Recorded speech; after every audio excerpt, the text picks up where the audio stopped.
we've been traveling on our Weird Indiana tour for 1 week thus far. We started off in Frankton, Indiana with the world's largest ball of paint. And since we've been traveling, perhaps we're getting just a little bit hungry. Anybody feeling hungry? Maybe we should stop and get something to eat. You know, there are these people in the world, and you probably know one or two, that have a sort of Dr. Jekyll, Mr. Hyde change in personality when they have not eaten. I see Barb over there has pointed to two people in the row in front of her. But I'm not going to call them out. Oh, I got Nora's up back there pointing to herself. Some of them know. In fact, and I love this ability of English to do this, that people have taken two words and sort of smashed them together into a whole new word meaning. Hungry and angry, and it's hangry, right? You're hungry, so automatically it just sort of generates into a sense of anger, doesn't it? We don't want that to happen. So maybe we should stop off in Wabash, Indiana. Wabash, Indiana is a lovely little town. It's in fact the very first town in the nation, in fact in the world, to be lighted by electricity. Did you know that? They actually built a huge light that was on top of the courthouse, and you could see it, and it would light the city for at least 3 miles. It was a big blue light that apparently when it turned on the first time, the people in the country could see it in the distance, and they thought that it was doomsday, and they fled. But since we're here in Indiana, why don't we make a quick stop at Modoc's Cafe? Go ahead. Ah, there it is, picturesque and beautiful, isn't it? Modoc's Cafe. It's a wonderful little coffee shop, and they have delicious things, but do you ever want to know the story of a place, and why is it called Modoc's Cafe? Well, the story actually begins years and years ago during just at the outbreak of World War II, and the world famous circus had come to town, and they were finishing up. They were finishing up because they knew that most of the trainers and most of the people who were serving were going to be leaving to fight in World War II. So this was their final show. And they decided to do it in a local high school auditorium, and outside the auditorium, next picture please, they had tied up their 3 elephants, Empress, Judy, and Modoc. Aren't they adorable? And as the circus was going on inside, the elephants were calmly waiting for their big entrance outside, when all of a sudden a group of dogs started running towards them and barked at them and caused the 3 elephants to go on stampede. I know, pretty dangerous. They managed to break free of their bonds, and while Judy and Empress just walked around the nearby neighborhood, and by the way, this is one of my favorite parts of the story, happening to walk into someone's garage and pull apart their boiler as the lady of the house was entertaining. She walked out of the house to find that there were 2 elephants in her garage pulling her heater apart. Ran back inside, but Judy and Empress, they were picked up pretty quickly, but instead, Modoc went on a 5-day rampage across the county. He crossed the Wabash River no less than 7 times. And they couldn't do anything about it. They couldn't seem to get her to stop. Modoc was very, very upset. Modoc was angry. Modoc was moving from place to place. Modoc was 1,300 pounds of elephant, and people were terrified, and anytime they tried to get close to him, Modoc would just throw a huge and terrible fit. So pretty soon they had to call out the National Guard. And the National Guard said, "We don't want anything to do with this," and they had to call out the army. And then the governor of the state of Indiana had to come to the town of Wabash, had to travel to Wabash and see to this personally, and wouldn't you know it, with all the great minds they had trying to get Modoc to calm down, no one knew what to do. And so they made the decision. Well, we're going to have to shoot poor Modoc. Well, Modoc didn't like that very much. Modoc decided to take off for downtown Wabash. Modoc was walking up and down the town square, and all of a sudden, there she saw it. There was a store there, and that store was selling hot roasted peanuts. So Modoc broke through the front door, ate all the roasted peanuts off the floor, and then ran out the back, ripping the door and its hinges and the what is it called? The door frame. The door frame, ripped the frame off the door, and ran off the back. And that was the thing that kind of tipped someone off. There was a gentleman there. He was 6 feet 7. He was 6 feet 7 inches tall. He was a circus trainer, and he happened to be passing through, and his name was Corona Ezra Smith. And at first, people didn't want to listen to old Corona. He was too tall to begin with. His skin was the wrong color. And let's face it, they had the governor himself, the best minds in the state of Indiana on this. But Corona asked them a very simple question. He said, why do you think he broke into a grocery store? He said, what's he been eating? What is Modoc? It's a sheep. What's Modoc been eating these last few days? An elephant needs to eat 600 pounds of food a day. This elephant has lost 800 pounds over the last 5 days. And so, using his experience and his knowledge, he managed to calm Modoc down, get Modoc back into his cage, his enclosure, by offering him 26 loaves of hot buttery bread. He used them kind of doggy treat style. And the newspaper recordings say that the newspaper says that he spoke mumbo jumbo to the elephant. And once they got him back into his enclosure, his owner gave him 6 quarts of whiskey, 30 gallons of water, and Modoc did nothing but eat all night long. Strangely enough, Modoc was not actually known for being a difficult elephant. She was actually very sweet-natured. But starting with the dogs and continuing with the hunger, she had been pushed over the edge. But what strikes me most about this story, and by the way, you can go to the grocery store. That's what Modoc's Market, Modoc's Cafe, the little cafeteria. You can go there today if you go to Wabash. There are elephant statues outside, and there's a mural of the roasting peanuts being knocked onto the floor. And we can visit Modoc's Cafe and see where it all happened. But what strikes me about this story is the fact that no one believed that Corona Ezra Smith would have the knowledge base to solve this problem. And it was all based on what they believed about people, even without knowing them. And isn't it interesting that in today's story, Jesus lays this idea on its head of who is your neighbor?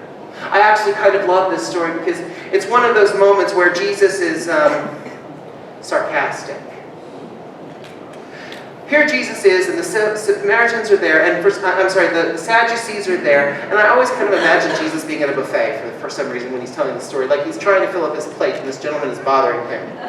It's just sort of a thing I have in my mind. And he's sort of sitting there, and the guy's like, "Teacher, yeah, what does the Lord tell us that we need to do?" "Well, what does the Scripture say? You know, you're a leader." "Well, love the Lord your God with all your heart, soul, mind, and strength, and love your neighbor as yourself." That's it, do it. But the Sadducees, they're always trying to trick Jesus. Always trying to get him to say something that's controversial. Well, Jesus, who is my neighbor? Let me tell you a little story. A man was going along, and he was attacked, and he was stripped naked, which, by the way, in this culture, shows just how low these robbers were. You didn't take everything that a person had when you robbed them. It's a strange little sort of chivalry in that region of the world. But anyway, he says, and they took his clothes, they took everything that he had, and they left him there lying dead upon the ground. And a priest, one of the holy men of Israel, was going along, and he saw the man on the ground, and he walked to the other side. Next thing you know, a Levite comes. A Levite is another holy individual. A Levite is a person who can go into the very temple of God itself, who serves at God's temple every day. He and his family are set apart from the rest of Israel to be priests and holy men. But when he saw the man, he went around the other way. And then a Samaritan came along. You know the Samaritans. Those people who have a Jewish heritage, but they're not pure anymore. Those half-breeds, those mutts, those people that the rest of Israel looks down upon, the people that the rest of Israel, when they see a Samaritan walking down the street, they cross to the other side. In fact, the people of Israel wouldn't even walk on the Samaritan side of the Jordan River. They considered doing so to make them unclean. And what does this Samaritan do when he sees that Israeli man lying on the ground? He immediately is moved to compassion. He spends 2 days' wages to take care of this man. He heals this man with oil and wine, both very, very expensive commodities. The oil used to sanitize, the wine used to sanitize, the oil used to keep the skin supple so that it would heal. He does all of these things, and then he takes the man to an inn. And he says, take care of this man, and when I come back through, I'll pay everything else that's needed. Now, you tell me, who was a neighbor when who helped him? I just love that last. Who was the neighbor? I'm talking to a 30-year-old. The concept of who your neighbor is. A cornerstone of what is biblical. A cornerstone of what is Christian. The answer to the question, who is your neighbor? And the answer from the gospel comes in this very difficult and painful thing, in that your neighbor is not necessarily the kind of person that you want to be hanging out with. Your neighbor is not necessarily the person that you think is your class or your type. Your neighbor is the person who is in need, and that is all. If that person has a need in their life, they are your neighbor, and you are to minister to them. And how well we minister to our neighbor is, in fact, the defining characteristic of what it means to be a Christian. Note it was twofold. Love the Lord your God with all your heart, soul, mind, and strength, and love your neighbor as yourself. It is Jesus says that all of the law and the prophets are found in these two commandments. That the summation of the gospel is in these two commandments. In our first reading, we read the prophet Amos. And he's asking Amos, he's giving Amos a vision, and he says to Amos, what do you see? What do you see? And Amos looks up and he sees a wall with a plumb line. Now, I've got a question for us here in carpentry and building. Do people still use plumb lines anymore? Yes. Okay. Yeah. It's sort of like a compass in some ways, but it's used to tell if a line is straight from a distance. And basically it's a little piece of string with a sort of a device on the bottom, a little pointy device, and they hold it up next to the wall, and of course gravity will pull the plumb line straight down. And when you look at the plumb line and you look at the line of the wall, you can tell whether or not the wall line is straight. And it helps you to determine, because, have you ever noticed that if you're up close to something, you can't quite see its imperfections, but if you stand back a bit, you can kind of see that wall's a little crooked, isn't it? Y'all ever been in an old house where the floors are kind of doing this a little bit, right? Or the walls are, you put the pictures up and it looked perfect, and now you're standing back and going, that wall was imperfect, and that's why that picture doesn't look right anymore. That's what a plumb line helps with. It gives you a vision of how well you're doing. What is your plumb line looking like? And as Amos looks at it, he finds that his people, the people of Israel, the children of Israel, are not a plumb. They are not perfect. Their walls are crooked. Their lives are crooked. Their lies are crooked. They are crooked, crooked, crooked. And so God pronounces judgment over them. And the question comes to us, who is my neighbor? And how well am I doing at loving my neighbor? Well, I think there's a lot of places we could look. We could look close to home. Maybe I don't like that person at work, but do I treat them with respect and dignity? Am I loving my neighbor? When they're going through a tough time, do I tell them I'm praying for them? Or ask what they need? When I see someone who's covered in tattoos and has tons and tons of piercings and maybe one of those things in their lip that people have nowadays, and I'm a little disconcerted and a little uncomfortable, oh, am I loving my neighbor? If I move away and sit somewhere else? Or am I kind? Or what about those neighbors who have harmed us in some way? Am I treating them with dignity and respect? Even if they have not given it to me? Am I treating them with the kind of deference that says that they are created in the image of God? And what about the evil demons of racism in our society? What about how we treat the immigrant in our midst? Are we being a good neighbor there? These These are the questions we must ask. This is the plumb line we must place upon our lives. The people of Wabash all those many years ago didn't believe that Corona Ezra Smith had anything to offer. But he did what the Army and the National Guard and the governor couldn't do. He did it with kindness and with a few loaves of bread. Why do we want so often to write people off?